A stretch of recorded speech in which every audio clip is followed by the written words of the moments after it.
Hello everyone, welcome to SKT chemistry classes. I am Prince और मैं आपको पढ़ाने वाला हूँ क्लास 12 का केमिस्ट्री चैप्टर नंबर 4, जिसका नाम है रासायनिक बल गतिकी। इस चैप्टर में हम लोग पिछले दो लेक्चर कंप्लीट कर चुके हैं, जिसमें से हम लोगों ने अभिक्रिया की वेग और अभिक्रिया की वेग से संबंधित कुछ कोटि की अभिक्रियाएं देखी और उसमें वेग स्थिरांक मात्रक भी देखा, वेग नियम पढ़ा।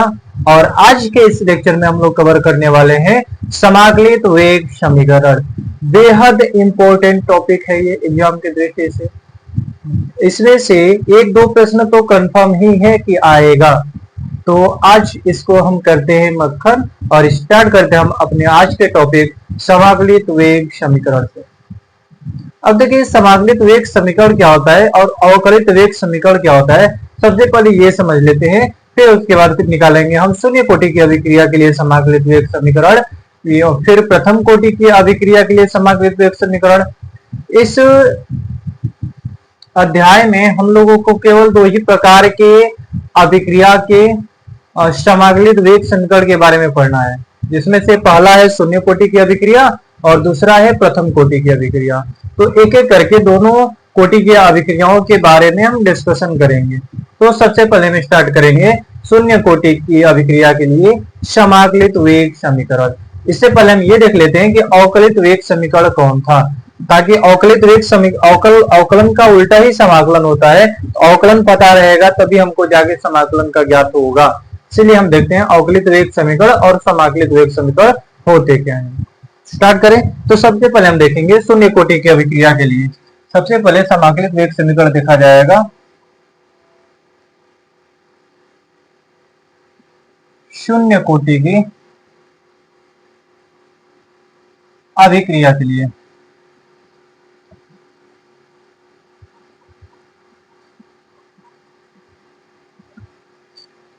अब देखिए, हम लोगों ने पिछले लेक्चर में कवर कर लिया है कि वेग समीकरण होता क्या है और शून्य कोटि की अभिक्रिया के लिए वेग समीकरण क्या होता है। तो सबसे पहले उसको रिवाइज कर लेते हैं। देखिए, सबसे हम लोग ये देखा था वेग समीकरण में क्या था, जो अभिक्रिया की दर था या वेग था वो समानुपाती होता है अभिकारक की सांद्रता के n घात का। यही होता है। जब यहां से ये चिन्ह हटता है तो यहाँ पे एक नियतांक आता है जिसको हम लिखते हैं k, और ये हो गया r का पावर n। यहाँ पे जो k था ये k कहलाया था वेग नियतांक, वेग नियतांक, और जो n था ये है अभिक्रिया की कोटि, अभिक्रिया की कोटि। अब ये यदि n का मान 0 होगा तो ये जो वेग नियम निकल के आएगा, वेग निकल के आएगा, ये आएगा k equal to r to the power of 0, ये निकल के आएगा। अब देखिए, किसी भी नंबर का अगर घात शून्य हो तो उसका मान कितना होता है, 1 होता है। तो यहां से वेग किसके बराबर आएगा, वेग आएगा वेग स्थिरांक के बराबर, यानी नियतांक के बराबर। इसमें हम लोगों ने देखा था कि शून्य कोटि की अभिक्रिया में अभिक्रिया का वेग अभिकारक की सांद्रता पे डिपेंड नहीं करता है, बल्कि जो अभिक्रिया का वेग होता है वो वेग स्थिरांक के बराबर ही आता है। तो ये जो समीकरण निकल के आया है इसको बोलते हैं हम अवकलित वेग समीकरण, अवकलित वेग समीकरण। अब इसी का जब हम समाकलन कर देंगे, जब इसका हम कर देंगे समाकलन, तो जो समीकरण निकल के आएगा उसको बोलते हैं हम समाकलित वेग समीकरण। आई होप आपको इतनी बात क्लियर हो गई होगी। तो हम देखते हैं कि अवकलित वेग समीकरण जब पता चल गया तो इसकी सहायता से हम कैसे समाकलित वेग समीकरण ज्ञात करेंगे। स्टार्ट करें, चलिए इसी समीकरण को हम लिखेंगे यहां पे, देखेंगे क्योंकि शून्य कोटि की अभिक्रिया के लिए, शून्य कोटि की अभिक्रिया के लिए अवकलित वेग समीकरण क्या था, अवकलित वेग समीकरण। अवकलित वेग समीकरण यही है, वेग बराबर k इंटू आर का पावर 0। आर का पावर 0 का मान कितना हो जाएगा, हो जाएगा 1, तो यहाँ से वेग आएगा k के बराबर। चलिए हम इसको इरेज करते हैं, फिर लिखते हैं ये वाला समीकरण को यहाँ पे पुट कर देते हैं हम। तो यहां से क्या आएगा, अभिक्रिया की दर बराबर k r का पावर 0। यहां से क्या आएगा, दर बराबर k आ गया यहाँ से के। अब देखिए जो अभिक्रिया का वेग है, अभिक्रिया का वेग, इससे भी पहले कुछ अभिक्रिया का वेग हम लोगों ने पढ़ा था, वो क्या पढ़ा था, अभिक्रिया की दर, इसको बोल देते हैं इक्वेशन नंबर फर्स्ट। आगे हम लोग पढ़ा था अभिक्रिया की दर, अभिक्रिया की दर बराबर अभिकारक या उत्पाद की सांद्रता में परिवर्तन डिवाइड बाई समय अंतराल। क्या हम लोगों ने पढ़ा था, याद है कुछ कुछ याद है? चलिए अच्छी बात है, याद है। तो अब देखिए यहाँ पे वेग नियम में हम लोगों ने क्या देखा, जो अभिक्रिया का वेग है उत्पाद की सांद्रता पे डिपेंड नहीं करता है बल्कि अभिकारक की सांद्रता पे डिपेंड करता है। तो हम भी यहाँ पे अभिक्रिया की जब दर लेंगे तो ये वाला टर्म लिया जाएगा, ये वाला टर्म नहीं लिया जाएगा। इस वाले टर्म को लेते हुए हम लोगों ने मान लिया ये हो गया समीकरण नंबर सेकेंड। इसको हम यहां से ड्रॉप कर देंगे क्योंकि उसको हमको लेना नहीं है। यहां से दो समीकरण बना, जब हम समीकरण 1 और 2 से तुलना करेंगे, समीकरण 1 और 2 की जब तुलना करेंगे, तुलना करने पर जब तुलना करेंगे तो यहां से क्या इक्वेशन निकल के आएगा, वो निकल के आएगा माइनस का delta R divide by delta T बराबर के आएगा। क्लियर है इतनी बात? अब देखिए हमको यहां से करना है समाकलन, तो समाकलन करने से पहले इसको हम उधर लेकर जाते हैं, या इसको हम ऐसे भी तो लिख सकते हैं, जो डेल्टा है उसको तात्क्षणिक वेग के टर्म लेते हैं। ये आपको बताए थे कि ये वेग बेहद अच्छा होता है, ये एग्जैक्ट वैल्यू को बताता है, जबकि जो डेल्टा होता है वो काफी बड़े समय अंतराल में लिया जाता है। इसलिए समाकलन करते समय हम इस वाले का प्रयोग करेंगे, न कि डेल्टा वाले का करेंगे। ये हो गया। अब इस dt को भेज दीजिए उधर, क्या हो जाएगा, माइनस का डी आर इक्वल टू के इंटू टी। माइनस को उधर भेज देंगे तो क्या हो जाएगा, ये हो जाएगा माइनस का के इंटू टी। क्लियर हो गया इतनी बात? अब करेंगे समाकलन। समाकलन करने की विधि क्या लिखेंगे, दोनों पक्षों का समाकलन करने पर, दोनों पक्षों का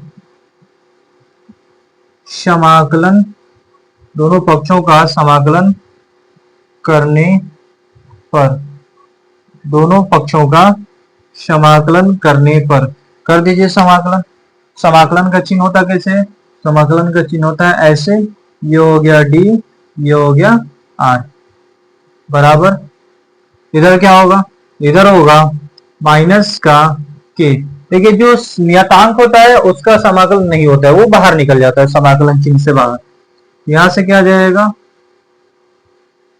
टी नहीं सॉरी डी टी है ना, यहाँ पे लिखेंगे डी इंटू डी टी, यहाँ पे लिखेंगे डी टी।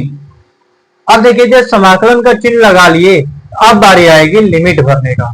लिमिट कैसे भरा जाएगा, तब यहाँ पे देखिए हम कुछ यहाँ पे समझा देते हैं, एग्जाम्पल लेके फिर उसके बाद करते हैं। जैसे यहाँ पे लेते हैं टाइम, यहाँ पे अभिकारक की सांद्रता, मान लेते हैं कि टाइम यदि 0 है और अभिकारक की सांद्रता 10 है, मतलब इसमें कोई परिवर्तन नहीं हुआ, तो जो उत्पाद होगा वो कितना बनेगा, कुछ नहीं बनेगा, 0 बनेगा। यदि टाइम 1 सेकेंड बीता, तो मान लेते हैं कि अब ये 5 हो गया, तो ये कितना बनेगा, जितना ये कम होगा उतना ये बनेगा। अब मान लेते हैं कि समय 2 सेकेंड पे ऑब्जर्व करें तो ये पूरी तरह से खत्म हो गया और ये पूरी तरह से बन के तैयार हो गया। तो यदि हम टाइम इंटरवल 1 और 2 के बीच में देखेंगे, 1 और 2 के बीच में देखेंगे कि अभिकारक की सांद्रता में परिवर्तन कितना हुआ, तो डेल्टा आर का मान कितना आएगा, 5 आएगा। लेकिन इस डेल्टा आर का मान 5 आएगा कैसे, तो इसको निकालने के लिए हम करते हैं R2 माइनस का R1 करते हैं। R2 का मतलब होता है अंतिम सांद्रता और R1 का मतलब होता है प्रारंभिक सांद्रता। तो यहाँ पे R2 क्या है, 1 सेकेंड से 2 सेकेंड के बीच में देख रहे हैं, अंतिम सांद्रता है 0 जबकि प्रारंभिक सांद्रता है 5। तो अंतिम सांद्रता को हम दिखाते हैं R से और प्रारंभिक सांद्रता को हम दिखाते हैं R नॉट से।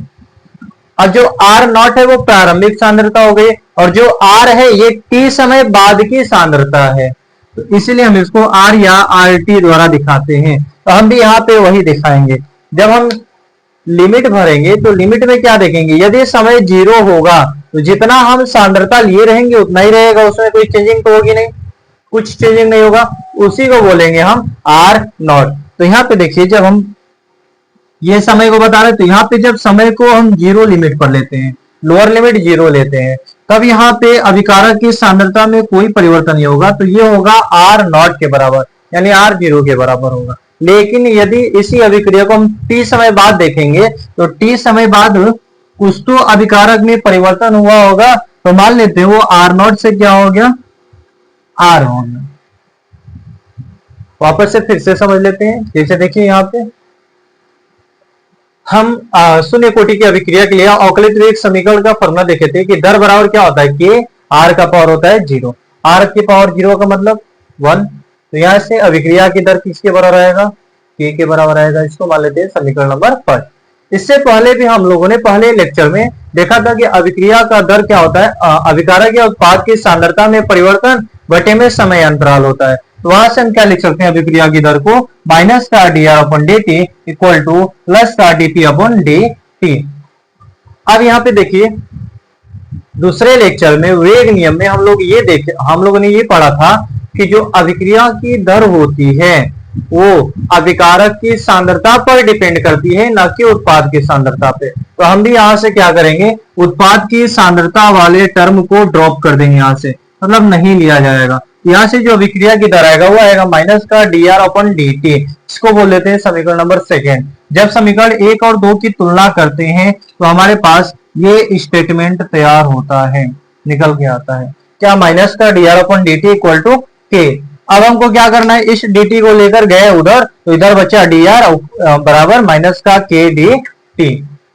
अब क्या करेंगे, अब करेंगे दोनों पक्षों का समाकलन। समाकलन का चिन्ह ऐसे होता है, समाकलन का चिन्ह लगा दिए, नियतांक का समाकलन नहीं होता है वो बाहर निकल जाता है, इसलिए हम यहाँ से माइनस के को बाहर निकाल दिए और dt को वहीं पे ही रहने दिए। अब यहाँ पे dt मतलब ये समय को बताएगा, dr मतलब अभिकारक की सांद्रता को बताएगा। यदि समय 0 है, अर्थात यदि हम 0 समय पे देख रहे हैं तो जो भी अभिकारक की सांद्रता लिए रहेंगे वही का वही रहेगा, जबकि उसमें कोई परिवर्तन नहीं होगा। जब t बराबर 0 पर देखते हैं तो जो भी अभिकारक की सांद्रता होती है उसको बोलते हैं हम R नॉट। उसको किससे दिखाते हैं, हम उसको R नॉट से रिप्रेजेंट करते हैं। और जो अंतिम सांद्रता है अर्थात t समय बाद जो सांद्रता है उसको दिखाते हैं हम RT से। तो यहाँ पे हमने क्या दिखाया, जब समय 0 था तो अभिकारक की सांद्रता था R नॉट, जब समय t हो गया तो अभिकारक की सांद्रता क्या हो गया, R हो गया, या इसको हम RT से भी दिखा सकते। क्लियर हो गई इतनी बात। चलिए अब यहां से करते हैं हम समाकलन। अब समाकलन के कुछ फॉर्मूले हैं उसको देख लेते हैं, फिर उसके बाद करेंगे हम समाकलन। बस दो तीन फॉर्मूले हैं उसको याद कर लीजिएगा, उसके बाद तो पूरा क्लियर हो जाएगा, बाकी तो आप मैथमेटिक्स में पढ़ ही लेंगे। अब जैसे देखिए मान लीजिए हमको समाकलन करना है dx का, तो जो dx का समाकलन होता है वो होता है x के बराबर। dx का समाकलन क्या होता है, x के बराबर। यदि लिमिट नहीं लगी है तो यहाँ पे हम एक नियतांक लिखते हैं c, लेकिन यदि लिमिट लगी होती है तो हम क्या करते हैं, जैसे मान लीजिए हमको लिमिट a से b तक दिया है और dx करना है, समाकलन करना है, तो यहाँ से dx का समाकलन तो x ही होगा, लेकिन यहाँ पे आप लिमिट लगाएंगे, लोअर लिमिट a है और अपर लिमिट b है। अब देखिए लिमिट भरा कैसे जाता है, पहले लिखेंगे अपर लिमिट, इसके जगह पे ये हो जाएगा b माइनस, फिर लिखेंगे लोअर लिमिट, तो ये फाइनल आंसर निकल के आएगा b माइनस a। ये हो गया पहला फॉर्मूला। दूसरा फॉर्मूला देखते हैं। दूसरा फॉर्मूला ये है, यदि हमको समाकलन करना है 1/x dx का, तब ये कितना निकल के आएगा, ये निकल के आएगा log x, मतलब natural log x। Natural log में क्या होता है, बेस e होता है और एक और log होता है जिसका बेस 10 होता है। तो यहाँ पे जो 1/x dx का समाकलन निकल के आएगा वो आएगा ln x, यानी नेचुरल log x निकल के आएगा। क्लियर होगी इतनी बात। ये दोनों फॉर्मूला याद रखिएगा, आगे काम आएगा। जैसे इसका तो यहीं पे यूज है, देखिए dr का समाकलन करेंगे या dx का समाकलन करेंगे, दोनों सेम ही बात है। यहाँ पे लिमिट लगाए तो ये वाला नियम लगाएंगे हम। चलिए कर देते हैं। तो dr का समाकलन क्या होगा, dr का समाकलन होगा r, और लिमिट कहां से कहां तक रहेगा, r0 से r तक रहेगा, बराबर क्या होगा माइनस k, और t का समाकलन dt का समाकलन होगा t, और लिमिट होगा 0 से t तक, 0 से t तक। अब देखिए यहाँ पे पहले लिखेंगे upper limit minus lower limit. Upper limit क्या है r, माइनस लोअर लिमिट क्या है r0, बराबर यहां से क्या आएगा माइनस का k, अपर लिमिट है t माइनस लोअर लिमिट है 0। यहां से क्या निकल के आएगा r माइनस का r0 बराबर माइनस का k इंटू टी। तो ये जो समीकरण निकल के आया है ये है और समाकलित वेग समीकरण, शून्य कोटि की अभिक्रिया के लिए समाकलित वेग समीकरण। अब देखिए इसमें थोड़ा सा और चेंजेस करते हैं हम। अब वो चेंजेस क्या कर रहे हैं हम, देखिए यहां से r0 को ले जाइए उधर, तो क्या बचेगा माइनस का k इंटू टी, अब प्लस का बचेगा r0, क्या होगा। अब यहाँ पे आप ध्यान से देखिए, तो यहाँ पे दो वेरिएबल नजर आएंगे। पहला वेरिएबल होगा ये जो t समय बाद बदलता रहेगा, और दूसरा वेरिएबल होगा ये, मतलब जब समय बदलेगा r भी बदलेगा। मतलब यहाँ पे दो वेरिएबल दिख रहे हैं, बाकी जो दो हैं ये दोनों के दोनों नियतांक हैं, ये k और ये r, ये दोनों क्या है कांस्टेंट है। यदि हम इसकी तुलना रेखा के समीकरण से करें तब क्या होगा, रेखा का समीकरण क्या होता है y equal to mx plus C, ये है सरल रेखा का समीकरण। अब इससे जब हम तुलना करेंगे, तुलना करने पर तो जब तुलना करेंगे यहां से y बराबर आएगा r, x बराबर आएगा t, और जो यम है इसके बराबर आएगा माइनस का k, और हमारे लिए यही इंपॉर्टेंट है m। अब ये यम क्या है, तो यम होती है रेखा की ढाल, मतलब रेखा कितने एंगल से झुकी हुई है वो बताता है m, मतलब ये बताता है झुकाव को, रेखा के ढाल को। जैसे कोई रेखा का समीकरण है, अगर ऐसे है इस रेखा का झुकाव कितना है, इस रेखा का झुकाव इतना है, अगर ये थीटा है तो इस रेखा का झुकाव कितना है थीटा है। उसी तरह यहाँ पे जो यम है ये भी बताता है रेखा के प्रवणता को, यानी ढाल को बताता है। तो जब हम इसके लिए ऐसा ग्राफ खींचेंगे तो कैसा लगेगा उसको हम चेक कर लेते हैं कैसा दिखेगा। सबसे पहले हम लेते हैं दो अक्ष, पहला अक्ष लेते हैं हम x एक्सिस और दूसरा है y एक्सिस। y एक्सिस पे किसको दिखाएंगे, y एक्सिस पे दिखाएंगे r को, यानी अभिकारक की सांद्रता को। यहाँ पे हम दिखा दिया अभिकारक की सांद्रता को। x एक्सिस पे किसको दिखाएंगे, तो उस पे हम दिखाएंगे समय को। देखिए x t, x एक्सिस पे हम किसको दिखाएंगे, समय को दिखाएंगे। जब समय 0 है, फिर से देखिए, जब समय 0 है तो अभिकारक की सांद्रता है r0, तो समय 0 कहां पे होगा, समय 0 होगा यहाँ पे। जब समय 0 है अभिकारक की सांद्रता होगा r0, यही होगा अभिकारक की सांद्रता। अब देखिए जो रेखा का ढलान है वो प्लस में है कि माइनस में है। जब रेखा का ढाल प्लस में आएगा, यानी यम यदि पॉजिटिव होगा तो रेखा ऊपर जाएगा। कहां जाएगा, ऊपर की ओर जाएगा, ऐसे ऊपर जाएगा। लेकिन यदि यम निगेटिव हो जाता है तो जो रेखा होगी, रेखा की ढलान होगी वो नीचे की ओर आएगी, तो यहाँ पे हम देख रहे हैं कि जो यम है वो किस में है, निगेटिव में है। तो जब यम माइनस में है तो रेखा कहाँ जाएगा, नीचे की ओर जाएगा। तो इस रेखा का समीकरण होगा ऐसे, ये जो ये बताएगा यम बराबर माइनस का के, अर्थात रेखा का ढलान माइनस होने के कारण इस रेखा का जो ग्राफ होगा वो नीचे की ओर जाएगा। आई होप आपको इतनी बात क्लियर हो गई होगी। तो ये जो समीकरण निकल के आया हमारे लिए, ये है शून्य कोटि की अभिक्रिया के लिए समाकलित वेग समीकरण।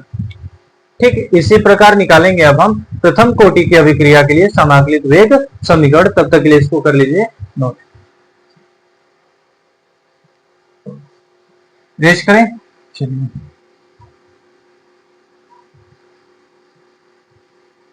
एकदम सेम इसी प्रकार है, सेम इसी प्रकार जैसे शून्य कोटि की अभिक्रिया के लिए निकाले हैं, सेम इसी तरह आएगा प्रथम कोटि की अभिक्रिया के लिए समाकलित वेग समीकरण, सेम एकदम ऐसे ही होगा। अब देख लेते हैं वो कैसा होगा। वो होगा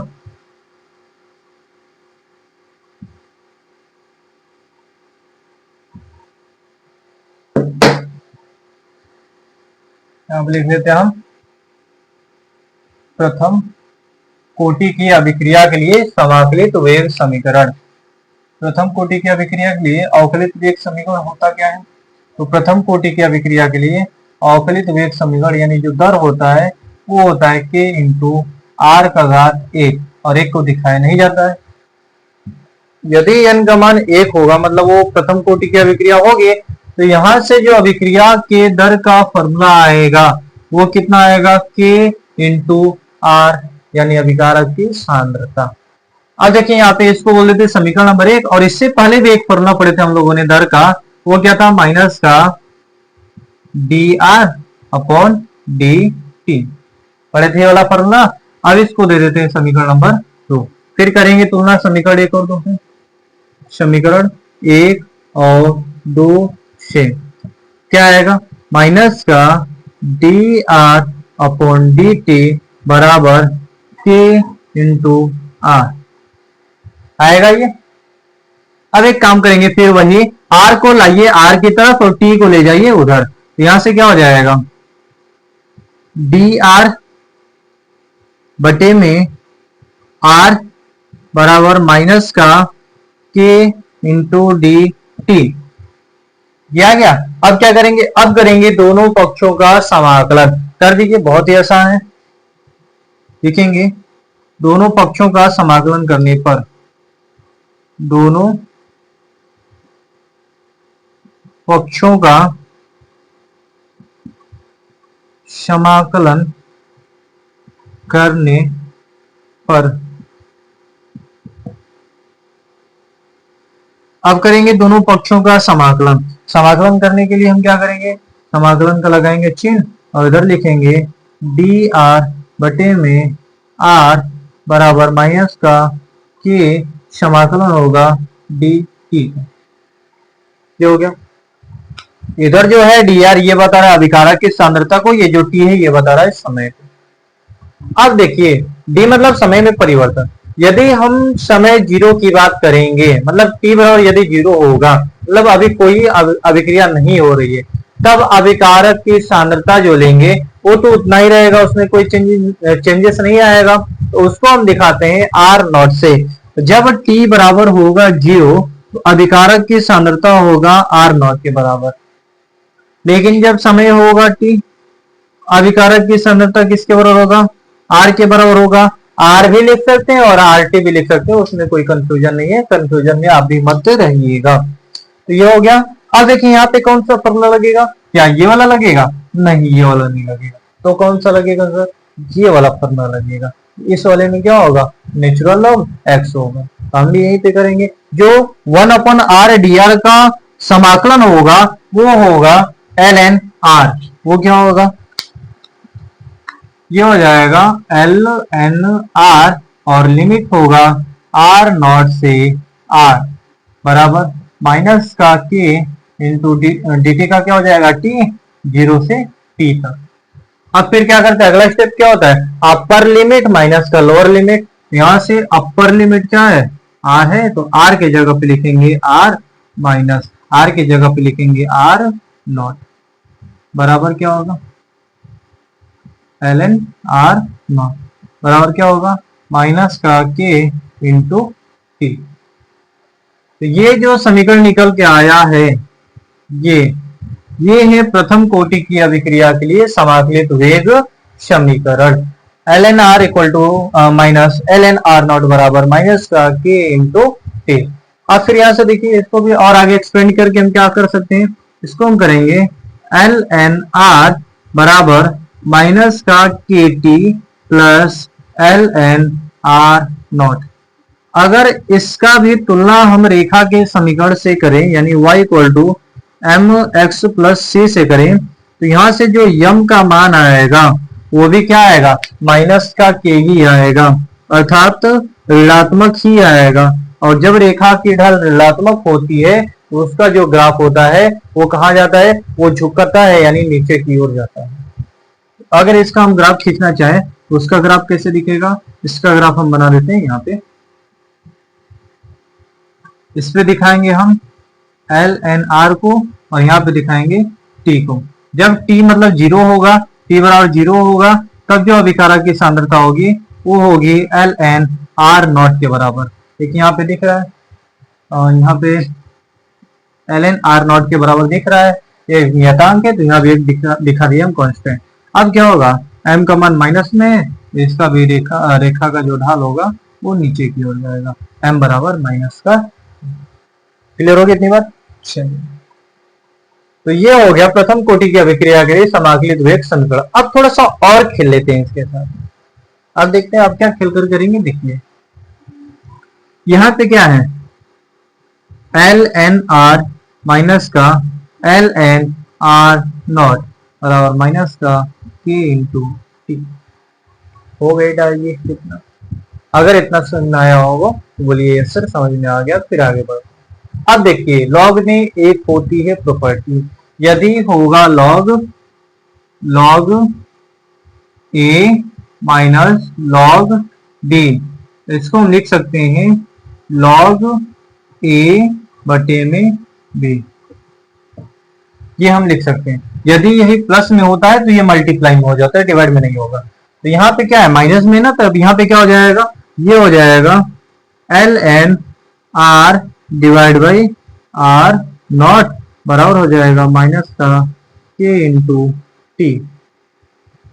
तो ये जो निकल के आया है इसको भी हम बोल सकते हैं प्रथम कोटि की अभिक्रिया के लिए समाकलित वेग समीकरण। ऑप्शन में जो भी दिखे उसको हम टिक कर देंगे। ये भी सही है और ये भी सही है जो भी हमको सही लगेगा वो हम टिक कर देंगे। आई होप आपकी कितनी बात क्लियर हो गए होंगे। अब हम देखते हैं थोड़ा सा और आगे या थोड़ा सा रिवाइज कर लेते हैं फिर उसके बाद अपनी क्लास को एंड करते हैं। अब जो भी होगा अगले लेक्चर में हम लोग कवर करेंगे। चलिए फटाक से रिवाइज हम लोग कर लेते हैं तब तक इसको हम करते हैं इरेज फिर से करते हैं इसको रिवाइज थोड़ा सा फटाफट कर देंगे 2 मिनट लगेगा उसमें ज्यादा टाइम नहीं लेंगे हम रिवाइज करने में।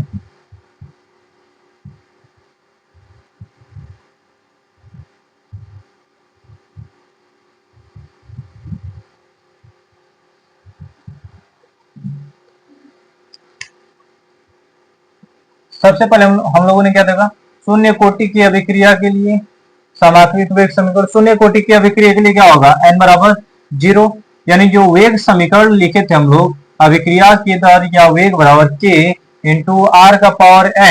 अब यहाँ पे जो n है वो क्या बताता है जो n है वो बताता है अभिक्रिया की कोटि को। तो यहाँ पे यदि n का मान हम 0 रखेंगे तो ये कौन सी कोटि की अभिक्रिया को बताएगा ये बताएगा शून्य कोटि की अभिक्रिया को। लेकिन यदि हम n बराबर 1 लिखते हैं तब ये किसको बताएगा ये बताएगा प्रथम कोटि की अभिक्रिया को। और जब n बराबर 2 लिखते हैं तो वो बताता है हमें द्वितीय कोटि की अभिक्रिया को। द्वितीय कोटि की अभिक्रिया को बताता है।